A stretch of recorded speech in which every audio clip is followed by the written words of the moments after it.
मुख्यमंत्री योगी आदित्यनाथ ने बुधवार को लोक भवन सभागार में उज्ज्वला योजना के तहत पात्र महिलाओं को मुफ्त सिलेंडर रिफिल का उपहार दिया। इस मौके पर उन्होंने रिफिल की धनराशि महिलाओं के खाते में भेजी। सीएम ने 10 महिलाओं को प्रतीकात्मक रूप से रिफिल की धनराशि मंच पर प्रदान की। इसके अलावा मुख्यमंत्री योगी ने उज्ज्वला योजना की लाभार्थी 1,86,00,000 महिलाओं के खाते में 1,500 करोड़ रुपए की सब्सिडी भेजी। इस मौके पर मुख्यमंत्री योगी आदित्यनाथ ने कहा कि 2014 से पहले गरीब महिलाओं को लकड़ी और कोयले में खाना पकाना पड़ता था, जिससे उनके स्वास्थ्य पर बुरा प्रभाव पड़ता था। उन्हें जिंदगी भर इलाज करवाना पड़ता था। नरेंद्र मोदी जी के प्रधानमंत्री बनने के बाद गरीबों को मुफ्त गैस कनेक्शन दिए गए, जिससे महिलाओं का जीवन आसान हुआ। मुख्यमंत्री योगी ने कहा कि 2017 के पहले यूपी में सैफई परिवार ही सब कुछ था। हमारे लिए पूरा प्रदेश परिवार है। सपा सरकार दंगाइयों के सामने नाक रगड़ती थी और अपराधियों के साथ खड़ी होती थी, पर हमने तय किया कि अब अगर किसी बेटी के साथ छेड़छाड़ की तो अगले चौराहे पर यमराज के दर्शन हो जाएंगे। उन्होंने कहा कि अगर यमराज से टिकट कटवाना हो तो किसी बेटी से छेड़छाड़ कर दे, अगले चौराहे पर यमराज मिल जाएंगे। हमने कहा कि हर बेटी को सुरक्षा देंगे, हर व्यापारी को सुरक्षा देंगे, हर गरीब के साथ सरकार खड़ी होगी, हर दलित के साथ सरकार खड़ी होगी। उत्साह और उमंग में किसी ने व्यवधान डालने का काम किया तो उसे जेल में ठूंसने में देर नहीं करेंगे। इसलिए आज हर त्योहार खुशी के साथ मनाया जा रहा है। सीएम योगी की अपील, दिवाली पर स्वदेशी अपनाएं। सीएम योगी ने कहा कि दिवाली आ रही है, ऐसे में ध्यान रखें और स्वदेशी अपनाएं। दिया जलाएं तो अपने ही कुम्हार से बनाया हुआ हो।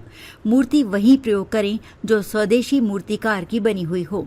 दिवाली के मौके पर किसी गरीब की मदद जरूर करें। बता दें कि प्रधानमंत्री उज्ज्वला योजना की शुरुआत मई 2016 में हुई थी।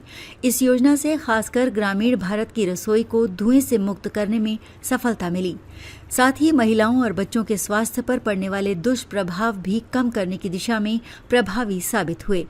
प्रदेश में अब तक 1.86 करोड़ परिवारों को उज्ज्वला कनेक्शन प्रदान किए जा चुके हैं। राज्य सरकार ने उज्ज्वला लाभार्थियों को प्रति वर्ष 2 मुफ्त एलपीजी रिफिल देने का निर्णय लिया है। ये वितरण वित्तीय वर्ष 2025-26 में 2 चरणों में किया जाएगा। पहला चरण अक्टूबर 25 से दिसंबर 2025 तक और दूसरा चरण जनवरी 2026 से मार्च 2026 तक होगा। इस योजना के क्रियान्वयन के लिए प्रदेश सरकार ने 1,500 करोड़ रुपए की धनराशि का प्रावधान किया है। पहले चरण में आधार प्रमाणित लाभार्थियों को योजना का लाभ दिया जा रहा है। सामूहिक रूप से विकास की प्रक्रिया का हिस्सा बने, अपने परिवार की खुशी को अपने समाज के साथ, समाज की खुशी के साथ प्रदेश के साथ, प्रदेश की खुशी को देश के साथ आपस में शेयर करते हुए हम आगे बढ़े। यही पर्व और त्योहार के पीछे का उद्देश्य होता है। अब वह भाव नहीं, अब ये वो सरकार नहीं है जो दंगाइयों के सामने घुटना टेकती हो। ये सरकार तो जो जिस भाषा में समझेगा उस भाषा में समझाना भी जानती है और अच्छी तरीके से जानती है। और इसीलिए आज मैं प्रदेश वासियों से कहूंगा, दीपावली आ रही है। दीपावली के अवसर पर लोग, हर परिवार, भारतीय परिवार कुछ न कुछ खरीदता है। एक इस अवसर पर जो भी खरीदे वो स्वदेशी खरीदे। स्वदेशी, हमारा कारीगर, हमारा हस्तशिल्पी, हमारा स्थानीय उद्यम जो कुछ भी बनाया होगा उसको खरीद करके अपने घर में लेके जाइए। हमारे घर में दिया जलेगा दीपावली का तो हमारे ही कुम्हार के द्वारा बनाया गया दिया होना चाहिए। हमारे घर में दीपावली के अवसर पर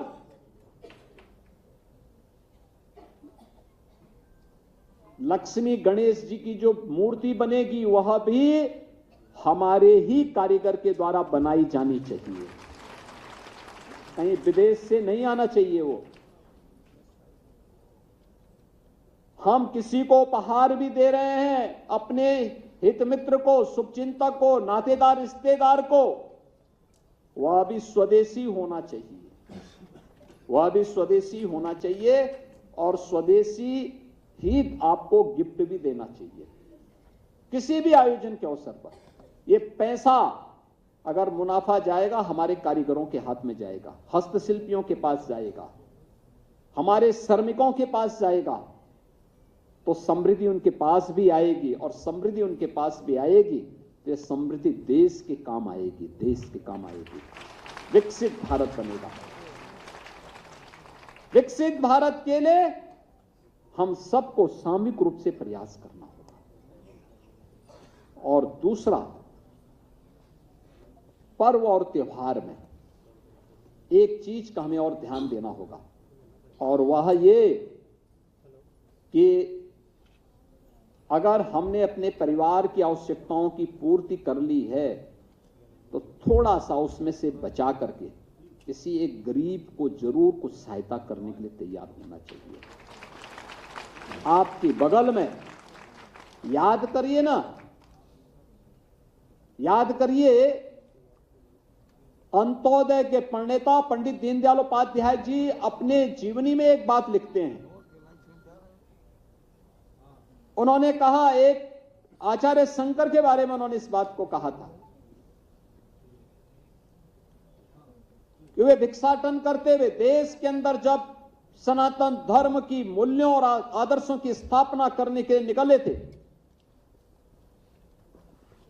तो पूरे देश के अंदर भ्रमण कर रहे थे, और उस समय वो एक बड़े घर के सामने गए। सन्यासी के लिए आवश्यक होता है कि वह दिन में एक बार भिक्षा लेगा, लेकिन किसी एक घर से। तो स्वाभाविक रूप से देख करके गए बड़े घर के पास भिक्षा लेने के लिए। उन्होंने भिक्षा देही का अपने मुंह से उच्चारण निकाला।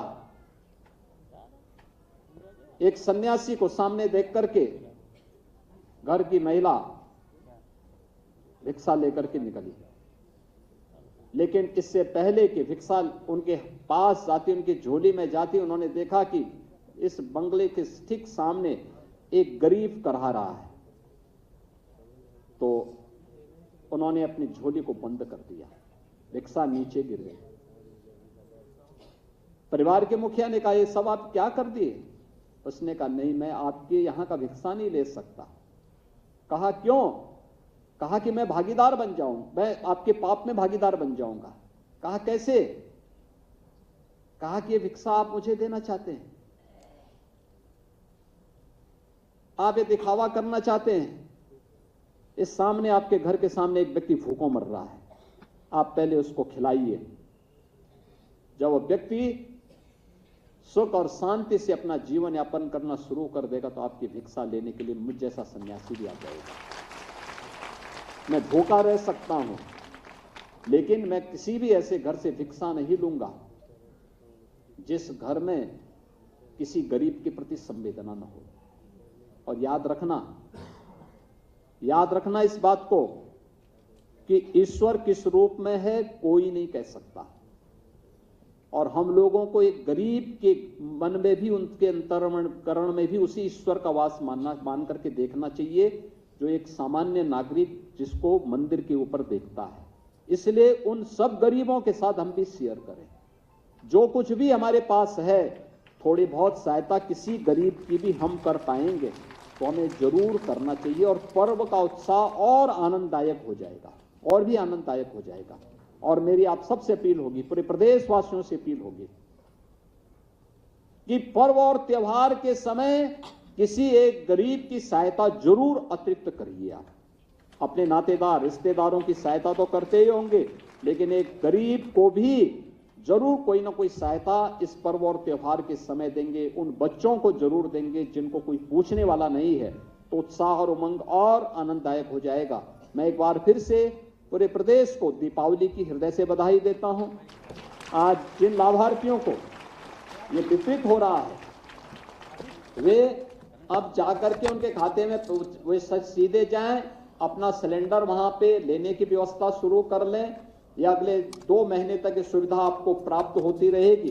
कभी भी जाकर के लेकर के अपना सिलेंडर ले सकते हैं वहां से, ये आप कर सकते हैं। आपके इस आज के इस अवसर पर मैं एक बार फिर से 1,86,00,000 उन सभी उज्ज्वला योजना के लाभार्थियों को इस अवसर पर बधाई देता हूं। दीपावली की मंगलमय शुभकामनाएं पूरे प्रदेशवासियों को देते हुए वाणी को विराम देता हूं। धन्यवाद। जय हिंद। मंत्रिमंडल के मेरे वरिष्ठ सहयोगी, वित्त और संसदीय कार्य विभाग के मंत्री श्री सुरेश कुमार खन्ना जी, उत्तर प्रदेश सरकार के पूर्व उप मुख्यमंत्री और राज्यसभा के माननीय सांसद डॉक्टर दिनेश शर्मा जी, राज्यसभा के माननीय सांसद श्री संजय सेठ जी, लखनऊ की महापौर श्रीमती सुषमा खड़कवाल जी, माननीय सांसद श्री ब्रजलाल जी, विधान परिषद सदस्य डॉक्टर नीरज बोरा जी, श्रीमती जयदेवी जी, श्री अमरीश कुमार जी, श्री योगेश शुक्ला जी, विधान परिषद सदस्य श्री मुकेश शर्मा जी, श्री लालजी प्रसाद निर्मल जी, आज के इस कार्यक्रम में उपस्थित प्रदेश के सभी जनपदों में आयोजित होने वाले आज के इस कार्यक्रम में उपस्थित प्रदेश के सभी प्रधानमंत्री उज्ज्वला योजना के लाभार्थीगण, खाद्य विभाग के अधिकारीगण, सम्मानित जनप्रतिनिधिगण और उपस्थित बहनों और भाइयों, मैं सबसे पहले प्रदेश भर के 1,86,00,000 उज्ज्वला योजना के उन लाभार्थियों को जिनके लिए 1,500 करोड़ रुपए की सब्सिडी हम लोगों ने आज जारी की है, उन सबको मैं बधाई देता हूं। ये दीपावली के पहले प्रदेश के उन लाभार्थियों के लिए दीपावली का एक उपहार है। पर्व और त्योहार के पीछे का उद्देश्य भी यही होता है कि हम अकेले नहीं बल्कि सामूहिक रूप से इस उत्साह का हिस्सा बने। जिस रसोई गैस के लिए आपके पैसे खर्च होते, उत्तर प्रदेश की सरकार ने 2021 में तय किया था कि वर्ष में 2 बार होली और दीपावली के अवसर पर हम उज्ज्वला के सभी लाभार्थियों को फ्री में रसोई गैस के सिलेंडर उपलब्ध करवाने का काम करेंगे। और आज दीपावली का यह उपहार प्रदेश के 1,86,00,000 उज्ज्वला योजना के लाभार्थियों को प्रदान किया जा रहा है। इसके लिए मैं आप सबको हृदय से बधाई देता हूं, उन सभी लाभार्थियों के प्रति अपनी शुभकामनाएं देता हूं। बहनों और भाइयों, किसी भी लोक कल्याणकारी सरकार का दायित्व बनता है कि वह शासन की योजना का लाभ ईमानदारी के साथ उन जरूरतमंदों को, उन गरीबों को, उन वंचितों को, उन दलितों को उपलब्ध करवाएं जो उसका लाभार्थी, जो उसका पात्रता रखता है, और बिना किसी लांग लपेट के, बिना किसी व्यवधान के उसका लाभ उन पात्रों को प्राप्त होना ही चाहिए। आजादी के बाद पहली बार किसी भी गरीब को, किसी भी वंचित को बिना भेदभाव के योजना का लाभ तब मिलना प्रारंभ हुआ जब देश के अंदर सौभाग्य से श्री नरेंद्र मोदी जी प्रधानमंत्री बने। इससे पहले गरीब के लिए शासन की योजना कौड़ी की बात हुआ करती थी, बहुत कठिन था। याद करिए 2014 के पहले रसोई गैस जिनके कनेक्शन थे उनको तो नहीं मिल पाता था, में दिखा रहा है वीडियो, और जिनको कनेक्शन चाहिए था उनको कनेक्शन लेने के लिए भी घूस देना होता था। याद करिए 11 वर्ष में 11 करोड़ गरीबों को प्रधानमंत्री मोदी जी के कारण फ्री में रसोई गैस के सिलेंडर उपलब्ध हुए हैं पूरे देश के अंदर, और जिसमें अकेले उत्तर प्रदेश में 1 करोड़ 86 लाख ऐसे परिवार हैं जिनके पास रसोई गैस का सिलेंडर नहीं था, उन्हें ये उपलब्ध हुआ। यानी इन 11 करोड़ परिवारों के लिए भोजन बनाना एक अत्यंत दुरूह कार्य था। याद करिए, भोजन के लिए ईंधन नहीं मिल सकता है, या तो लकड़ी में बनाए या कोयले में बनाए या गोबर के गोइठे में बनाए या मिट्टी के तेल के लिए यानी केरोसिन के स्टोव के लिए उसमें बनाए। केरोसिन मिलता नहीं था। 2014 के पहले कहीं से लकड़ी बीन करके लाते थे तो फॉरेस्ट के लोग अलग से परेशान करते थे। कोयले में बनाएंगे तो जितना ऊर्जा उनकी कोयले में भोजन बनाने में खर्च होता था उससे ज्यादा उससे निकलने वाली गैस से व्यक्ति बीमार होता था, लंग्स खराब होते थे, दमे की बीमारी का शिकार व्यक्ति होता था और महिला होती थी। पूरा परिवार जिंदगी भर उपचार कराते कराते थक जाता था और महिला खांसते खांसते दम तोड़ देती थी। बरसात के समय जो लोग लकड़ी से कोयले से भोजन बनाते थे, भीग गया, या सर्दियों में जब भीषण सर्दी पड़ती थी तब लकड़ी जलती नहीं थी, भूखों पेट या कच्चा भोजन खा करके लोगों को सोने के लिए मजबूर होना पड़ता था।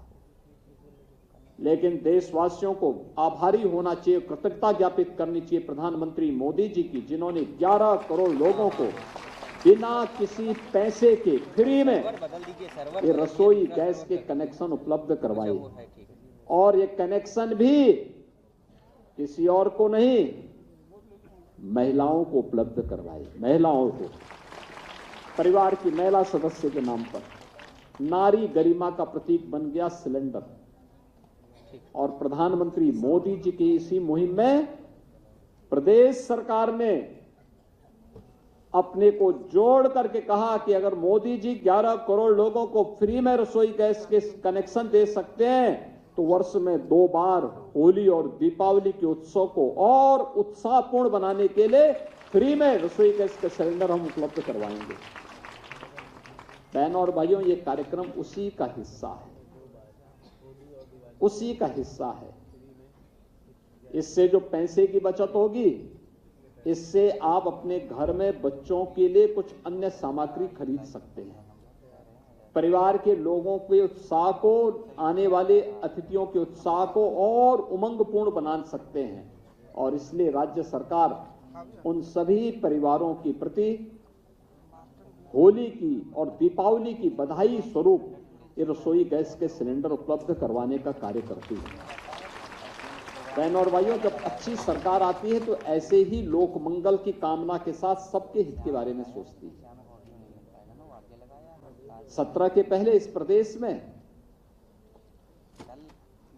परिवार से ऊपर सोची नहीं थी, केवल अपने परिवार के बारे में सोचता था। और सिर्फ ही परिवार के अलावा दूसरों के पास कोई सोच ही नहीं था।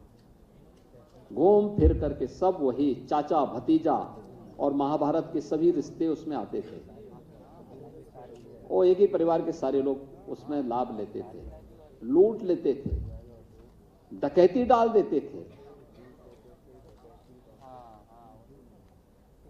उत्साह के उमंग को दंगों की भेंट चढ़ा देते थे, गुंडागर्दी की भेंट चढ़ा देते थे, अव्यवस्था फैलाते थे। किसी भी गरीब को योजना का लाभ नहीं मिल पाता था। नौजवानों की नौकरी में डकैती पड़ती थी। विकास के कार्यों के पैसे में छीना झपटी होती थी, गरीब को इसका लाभ नहीं मिल पाता था। परिणाम क्या होता था? प्रदेश पर्व और त्योहार भी नहीं मना पाता था, प्रदेश के अंदर गरीब तबाह होता था, नौजवान पलायन करता था, हर जिले में इनके द्वारा पाले गए गुंडे अराजकता फैलाते थे, माफियागिरी फैलाते थे, और उन माफिया के सामने, उन गुंडों के सामने, उन दंगाइयों के सामने इस समाजवादी पार्टी के नेता, इनके मंत्री और इनका मुख्यमंत्री नाक रगड़ करके उनको दंगों करने की छूट देती थी। डबल इंजन की सरकार आई और भारतीय जनता पार्टी की सरकार ने कहा कि नहीं, परिवारवाद से नहीं, पूरे प्रदेश को परिवार मान करके काम करना होगा। आज देख रहे होंगे कोई भेदभाव नहीं, किसी की जाति नहीं पूछी जाती, किसी का मत और मजहब नहीं पूछा जाता। प्रधानमंत्री जी का मंत्र था सबका साथ और सबका विकास। योजना का लाभ सबको मिल रहा है, भेदभाव किसी के साथ नहीं, सुरक्षा सबको प्राप्त हो रही है। और सरकार की तो पहले से ही घोषणा है कि अगर बेटे की सुरक्षा के साथ खिलवाड़ किया तो तय मानिए कि अगले चौराहे पर यमराज टिकट काटने के लिए खड़ा होगा, छोड़ेगा नहीं। अगर किसी को यमराज से टिकट कटवाना हो तो किसी राह चलती हुई बेटी के साथ छेड़खानी करके दिखा दे। और ये केवल प्रदेश कर सकता है, उत्तर प्रदेश सरकार कर सकती है। और ये हमारी वचनबद्धता भी है कि हर बेटी को सुरक्षा देंगे, हर राहगीर को सुरक्षा देंगे, हर व्यापारी को सुरक्षा देंगे, हर नौजवान के हाथ को काम देंगे, हर गरीब को उसका हक देंगे, हर वंचित के साथ सरकार खड़ी होगी, हर दलित के साथ सरकार खड़ी होगी, उसके साथ कोई अन्याय नहीं होने देंगे। और उत्साह और उमंग के त्योहार में किसी ने रंग में भंग डालने का काम किया, किसी ने व्यवधान डालने का काम किया, तो जेल की सलाखें उसका इंतजार कर रही होंगी। और कोई भी होगा उसको अंदर ठूंसने में बहुत देर नहीं लगेगी।